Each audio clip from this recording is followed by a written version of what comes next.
The 2015 Polyglot Gathering is brought to you by italki. Become fluent in any language.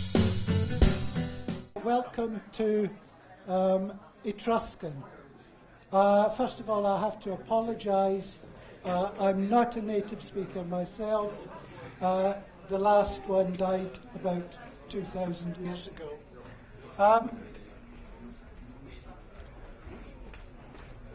Etruscan is a Trümmersprache. That means it's from the German word Trümmer. Der Trümmer, a piece of rubble. Die Trümmer, ruins or rubble. It's not spoken anymore, and we need to try and find out about Etruscan from what remains of it. Trümmersprache is the word that's still normally used in English for this kind of language. Unfortunately, in German, specialists tend to use the word Korpussprache nowadays. You disagree? You think which one? I just think it's a strange word, Korpussprache.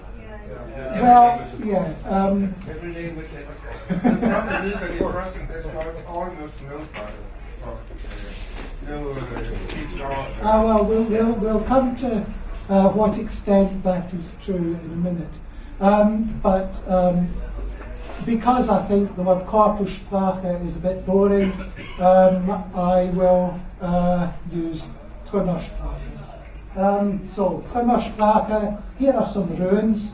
They're not in Etruria, actually, they're in Sicily. But that's some ruins, and what people do is they go and look in ruins for stones like that, with writing on them. And this is Etruscan. It's written from right to left, and we'll come back to this particular inscription in a moment.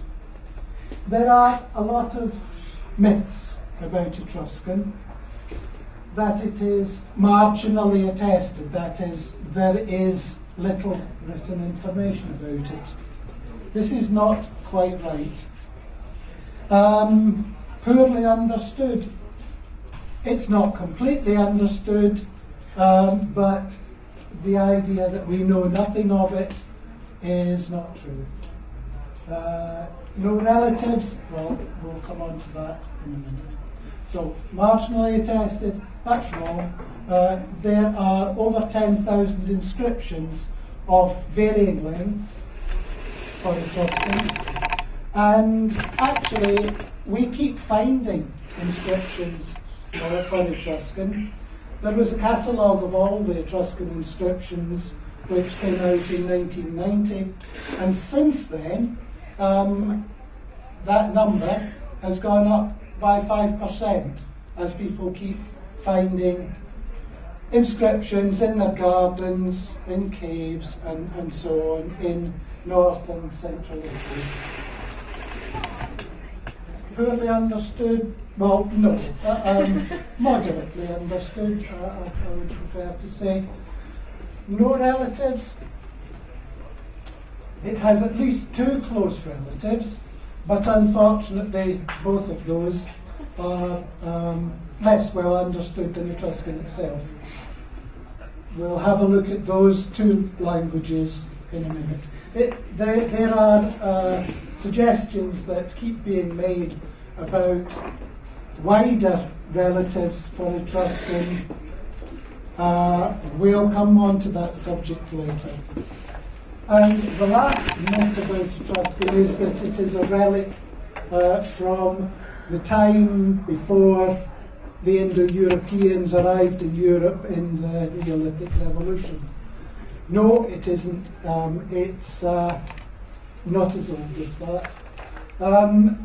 This point of view is still slightly controversial in Italy, but most experts in the language consider that it's the result of immigration from Anatolia in the wake of the collapse of the Hittite Empire, starting around 1200 BCE, and that these people came to northern and central Italy and established a civilization, a city-based civilization, alongside Italic-speaking peoples who also influenced their language. So we can say that Etruscan ethnogenesis happened in Italy, but it was as a result of migration.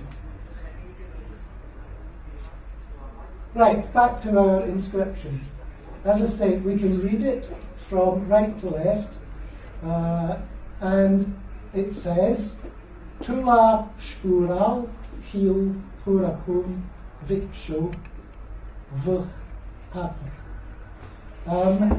I don't know how well you can make out the letters, but there's your T to start with. Tu, la, that's a sh. Pa, u, r, a, l, and so on. We can more or less work out what this means. Tular is boundaries of the city, of the community and authority, of Vipsha, which is Fiesole, which is today a suburb of modern Florence. And then Vch is an abbreviation for Velch, a first name in Etruscan, and Papa is an abbreviation for his surname. So it's signed by a city official. So for short inscriptions like that, we can make out what they mean. As I said, Etruscan has some related languages. Etruscan was spoken in Tuscany, Umbria, and even across to the Adriatic coast.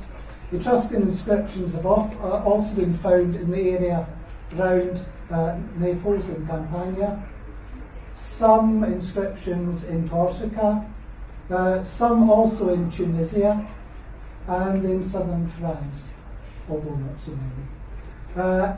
Etruscan's nearest relatives are the Raetic language, which was spoken in northern Italy and in Austria, and we can hypothesize that the Celtic invasion of the Po Valley separated the two communities from one another. Interestingly, another language, Lemnian, which is attested in two inscriptions and a few fragments, have been found on the Greek island of Lemnos, just off the Turkish coast, and that's the third member of the family, possibly slightly less closely related than the other two are to one another, and quite possibly closer to the original homeland of this small family, which we hypothesize is found over here to the south of the Sea of Marmara, near the modern Turkish city of Bandırma. Okay, this is an example of a Raetic inscription. As I said, there are about 200 or so of these. Mostly they're very short. This is an inscription on a belt buckle, which, as I say, we can read, starting here. This is going from left to right. Ichan felturies kala hetru si akil, and then planturus. This belt buckle was unprofessionally cleaned in the 1950s, so we're not sure that it originally looked exactly like that. I think there's maybe a stroke missing there, which has been cleaned away. We can understand it because Ichan, we know from Etruscan, means this. Archeo is like the Etruscan word for work, and turus, gift, and clan, son. So this is a gift from or to Felturie Kala Hepru, made by his son or made by his father. And here is an example of Lemnian. This is basically almost the entire corpus of Lemnian. This is a stone that was found in 1885, and this is a stone that was found in 2007. I've had to improve the inscription because it's too difficult to find a picture where the inscription was visible, but it said Hectanosi, there's a letter missing there, Helupe, and then on the second line it starts going from right to left. This is called boustrophodon, which means as the ox ploughs. So it's going from left to right to begin with, and then to save time for the engraver, it goes from right to left in the second line, but with mirror images of the writing. And again, Etruscan helps us understand this. This is a dedication from Hectaunos, dedicated to the two swords. A/ is like the Etruscan word S/ of two. Okay. We also are helped in trying to understand Etruscan by some glosses that were made by Greek and Roman writers. For example, we know that gods in Etruscan was the word Isar. We also find this in inscriptions, although some of the glosses are not quite right. For example, this Greek gloss uses the Greek plural, and this Latin one just says God is what Isar means, when it's actually a plural word. How come they call them choosing? Sorry? How come they call them choosing and choosing? That's a very different word. Sorry, which?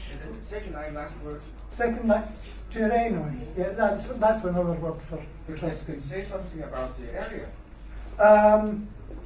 The Tyrrhenians, yeah. It's the same route as the Tyrrhenian Sea, which is off the coast of Italy, the west coast of Italy. And then the Latin word is Tusci. That's Tyrrhenians is what the Greeks called it. We can also try and find out what Etruscan inscriptions mean from bilinguals, but unfortunately there are very few of them. Here we've got a Latin and Etruscan bilingual. It's a memorial stone to Lars Cafatius. It's got a couple of bits chopped off. And it's Lars Cafatius Laris Filii, so it's a son of Lars. Ste is an abbreviation for his clan, Stellatina. And then we've got a couple of words about his job. Haruspex, which means a person who interprets signs, entrails or whatever. And fulguriator is somebody who interprets lightning and other similar phenomena. And then we've got the same thing in Etruscan, but we've got 3 parts to his job title. So he's a haruspex, he's also a magician, and he's also interested in lightning, which is a borrowing from Greek, except it's got an F instead of a B. And unusually it's got the letter O, which is not a letter that occurs very often in Etruscan. So it must be a recent borrowing, perhaps. So we're not much further forward, and of course, not all bilingual inscriptions are any help. Here we've got a drinking vessel that's got part of an inscription in Etruscan, which we understand.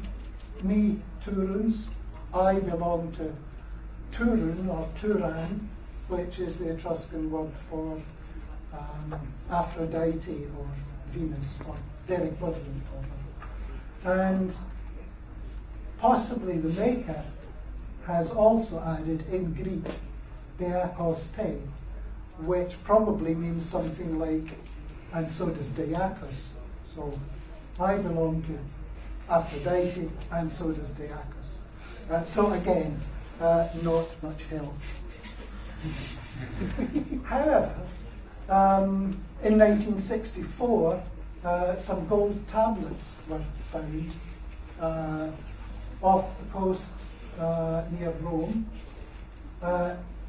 2 of them are in Etruscan on the right, and this one on the left is in Phoenician, which we understand a lot better than we understand Etruscan. So if I move to black and white version, the key thing that we find here is that this bit here, Shanat Shalash, is Phoenician for 3 years. And here, corresponding to it in the Etruscan text, we've got ki avio. We know that avio means years from lots of inscriptions in Etruscan, but the thing that was bothering people was which number was which. And this inscription proved definitively that ki meant 3, which was a help, as I'll come on to show you later.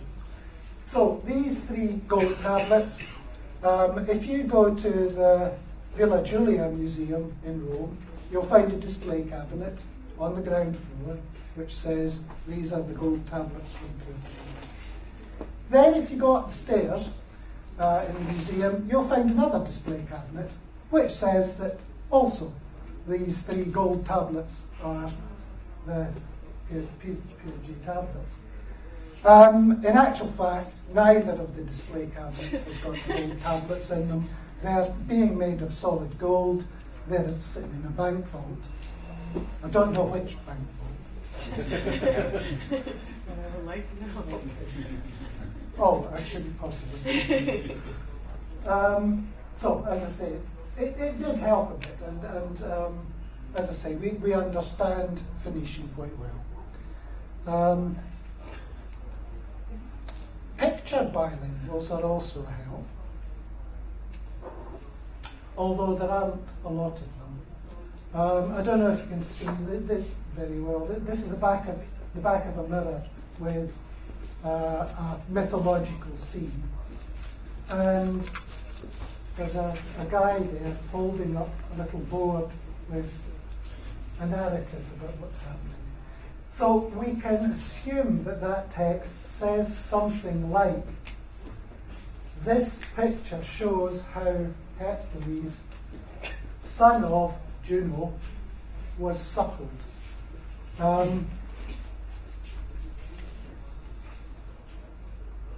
Again, as I say, there aren't a lot of picture bilinguals, so that has helped anyway. And of course, we can have virtual bilinguals, where we know what the content is about. This is a dice, an ivory dice, and obviously it has the numbers 1 to 6 on it. Since 1964, we've known that P is 3. We know also that Thu and Zal are 1 and 2. This is because there is a word, Thunur, which means single grave, and Zelur, which means double grave, which are presumably related to the words Thu and Zal. That leaves us with 4, 5, and 6. People generally are agreed that Mach means 5, which leaves us with Thu and Shah. And there is other evidence that points to Shah meaning 6 and Thu and Huth meaning 4. However, the problem is that Shah is opposite Ki,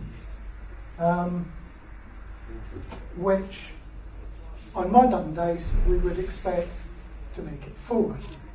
So not all dice in that period had the modern order where all the sides, opposite sides add up to 7. However, basically the Etruscological community is still divided on that one. So Huth can mean 4 or 6, and Shah can mean 4 or 6. But we're getting somewhere. This is another virtual bilingual. It relates to what's called the Linen Book, or the Liber Linteus, which is a 1,200-word text about Etruscan religion, basically about what animals to sacrifice on what day, which is, as far as I can see, what the essence of the Etruscan religion was. However, the Etruscans weren't the only people in Italy that did that sort of thing, and we have texts in other languages about religious practices in Italy. For example, in the Iguvine tables, which is written in Umbrian. And that's quite closely related to Latin, so that was quite easily translated. So we have an idea of what was found in this linen book. This linen book was actually found in Egypt by a Croatian traveller, and it had been used to wrap up a mummy. So he took this mummy back to Croatia, and 20, 30 years later, it was discovered that the writing on this book was in Etruscan. So it has since then been referred to as the Zagreb mummy. So again, a bit of a help. Another kind of virtual bilingual is where you get the same sort of inscription on one artifact in one language and a similar inscription in another. So these are two inscriptions on a drinking vessel, and it's a borrowed word, kutum, or this asterisk means we can't read that letter. We've got kutum, and in Faliscan, which is a language very closely related to Latin, we've got kutone, probably, which is a borrowing from Greek, the word kothon, which means a drinking vessel. So, I am the drinking vessel of Karkana, and in the Faliscan text, I am the drinking vessel of Voltanos. However, a word of warning, we shouldn't assume that just because we've got words that are similar to concepts that are around in other languages, that any word in Etruscan can be identified by comparing it to another nearby language and assuming that Etruscan is either related to it or that it indicates some sort of relationship. So we're left with the combinatorial method, which basically consists of looking closely at the inscriptions, seeing if we can read them, seeing what words are on what inscriptions and where else that same word occurs, and seeing if we can make some sense of the grammar and the content. So this has been going on for about 100 years, and people can come up with theories, and this gets tested by other people looking at them and saying, oh no, that's not possible. There's this other inscription which makes your theory wrong. And after lots and lots of arguments over the past 100 years, we've managed to get somewhere. Unfortunately, some people do this in a scientific way, others don't. So here's an example of how not to do it.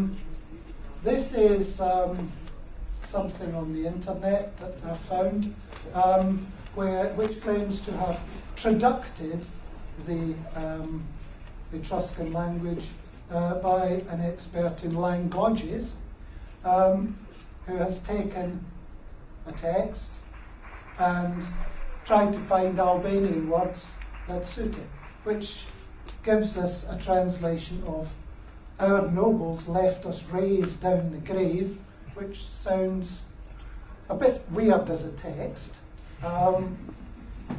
The grammar in the Italian is also wrong.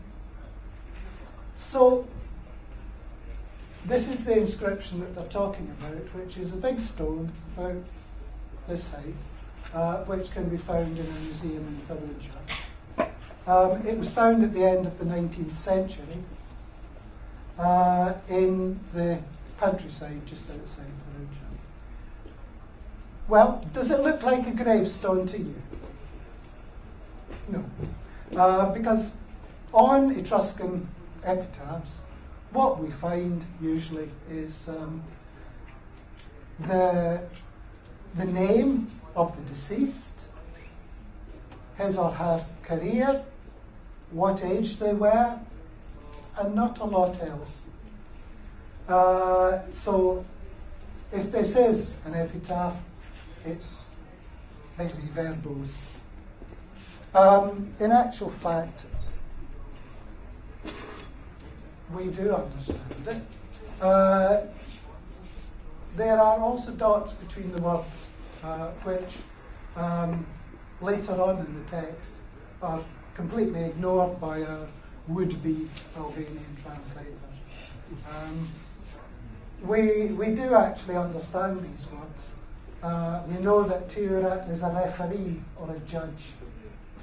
So referee in this or in these matters was Lar Resus, La, common abbreviation for Lar. It is promised by the Velfina family. So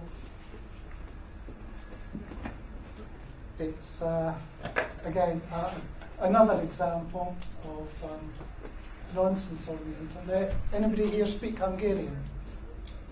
A bit. A bit. Can you understand any of that? To me, Lord. No. Because not all nonsense on the internet is actually produced by our weirdos. The person who came up with this is actually a retired professor, but unfortunately he's a proponent of the Paleolithic continuity theory, which is a pseudo-scientific theory which says, amongst other things, that all of the current ethnicities in Europe have been here since Paleolithic times, and that in particular, so were the Hungarians. Unlike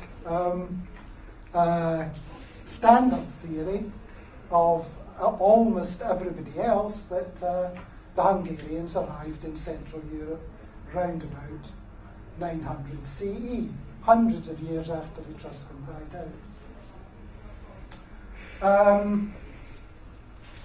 And the other suspicious thing is that the translation into Italian via Hungarian is an awful lot longer than the actual inscription.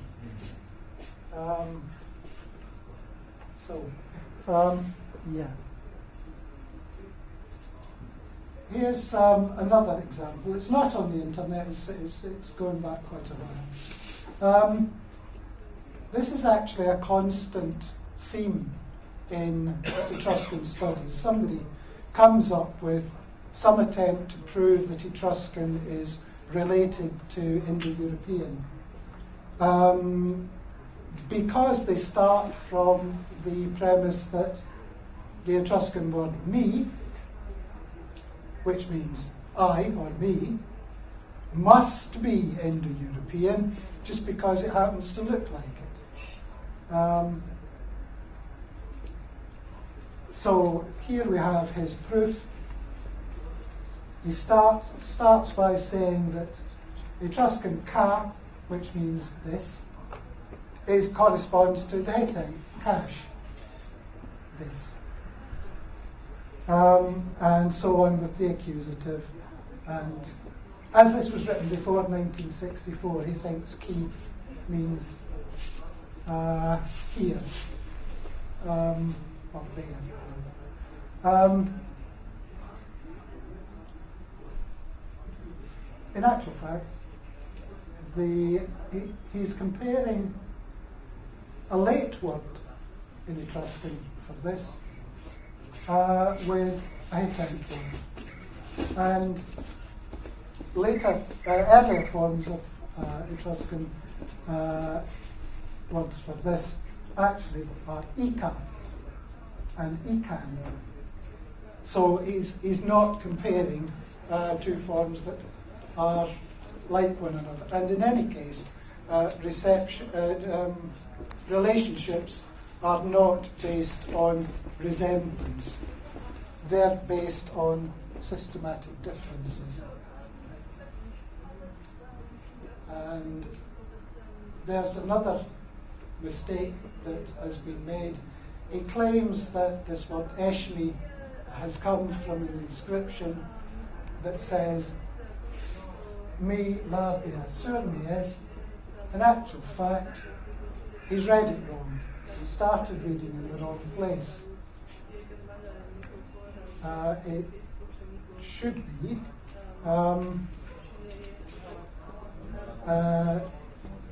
started from here. Not me eshmi lavia sur, but me lavia surmies. I belong to lavia surmi. So this word that is supposed to correspond to the Hittite I am doesn't actually exist.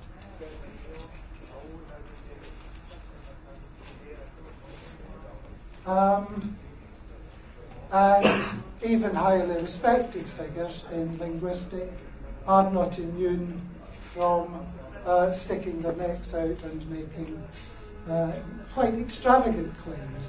So here we have Etruscan is related to Korean, according to Joseph Greenberg. In a macro family, if there are such things, that he calls Eurasiatic. Right, so how do we prove a relationship between languages? How many items of vocabulary do we need? Is it 6, 60, 600? What I've done here is, suppose I want to prove that Arabic and Turkish are related in the same family. Here I've got some items of vocabulary. I've even got a phonological correspondence where B in Arabic corresponds to P in Turkish. Why is my putative Arabo-Turkish language family not going to sweep the linguistic world? Yeah? Because they are all loan words from Arabic. Yes. Happily, we know from our history of Turkish that it borrowed a lot of words from Arabic. So this is not proof of a relationship. What we need instead is to find some weird pattern that nobody would want to borrow, and that is a fairly good indication that languages are related. So we've got examples throughout the Germanic branch of Indo-European, where we have this pattern: good, better, best, and very similar words. We also notice in the last column that in Tok Pisin, which is a language which is full of English and German words, that they didn't bother copying this weird good, better, best pattern. They made up their own. So we've got good, more, better, and number one. And that's probably a good indication that Tok Pisin is not genealogically related to the Germanic language family.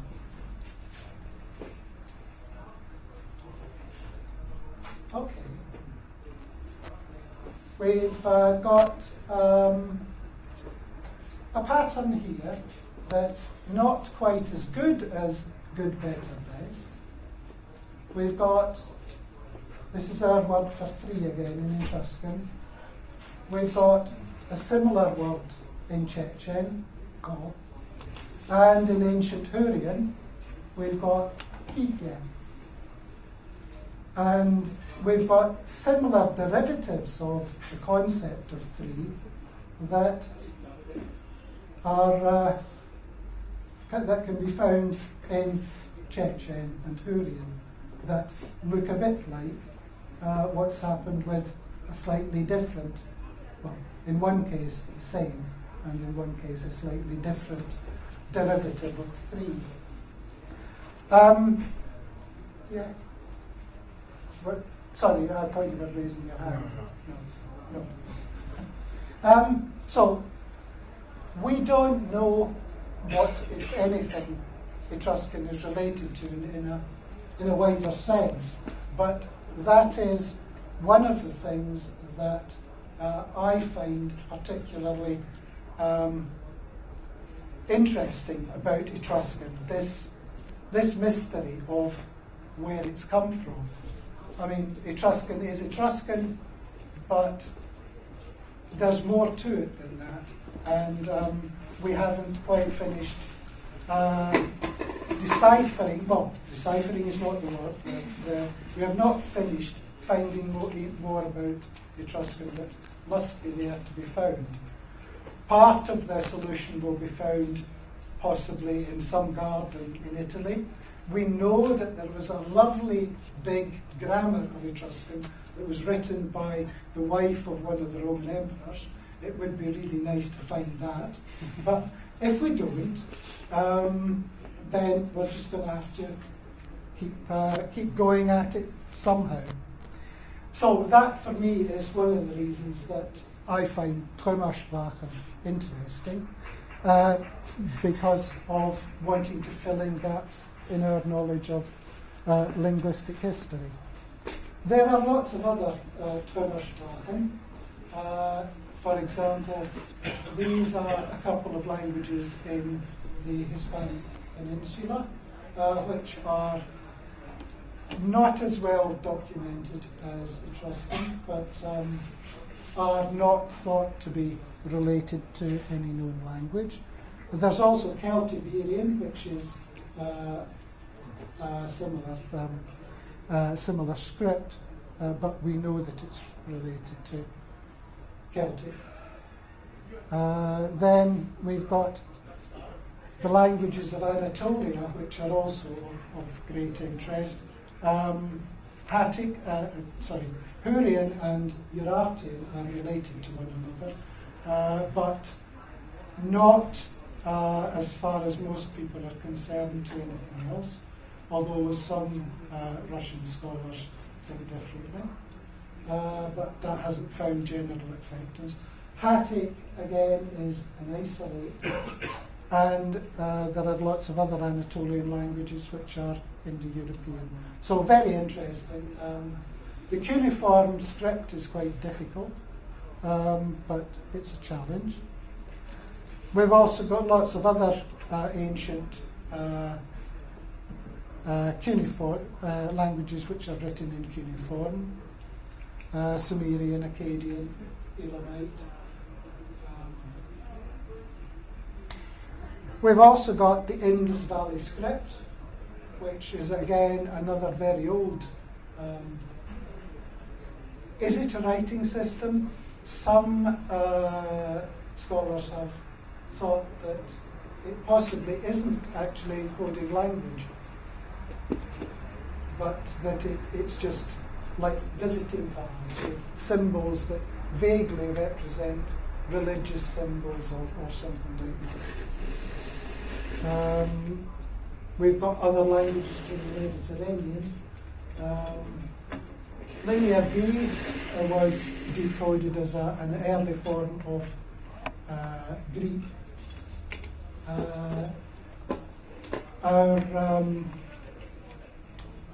Our chap that got the order of the words in Etruscan wrong actually kept saying that Linear B was Hittite long after everybody had accepted that it was Mycenaean Greek.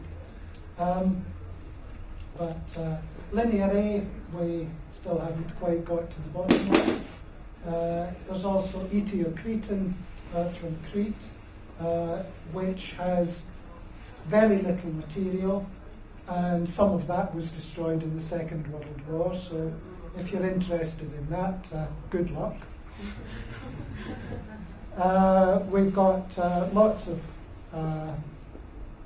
writing from Africa, Egyptian, of course, and that picture shows the development of the hieroglyphic script through time.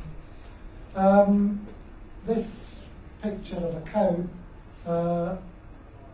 on the top right is a very ancient script. Some people say it's from around 5000 BCE. We don't know if it actually encodes language. Then we've got the Gaban script from Cameroon, which is actually from as recently as 1910, but nobody can read it anymore. So that's a bit of a challenge. We've got the Mesoamerican scripts, which were undeciphered for a long time, and we had the same sort of myths about the mysterious signs, when in actual fact it's a writing system which is very similar to Chinese, and it consists of syllabic forms and ideograms.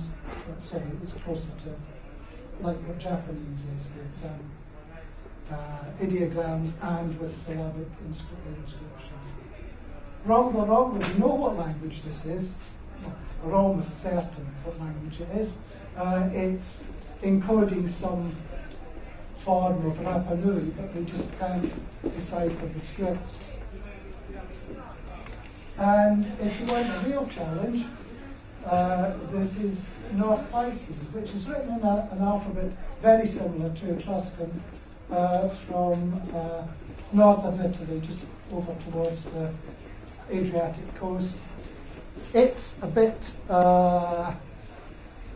impossible to understand, so if you really fancy a challenge, you can have a look at that. This is basically the only inscription.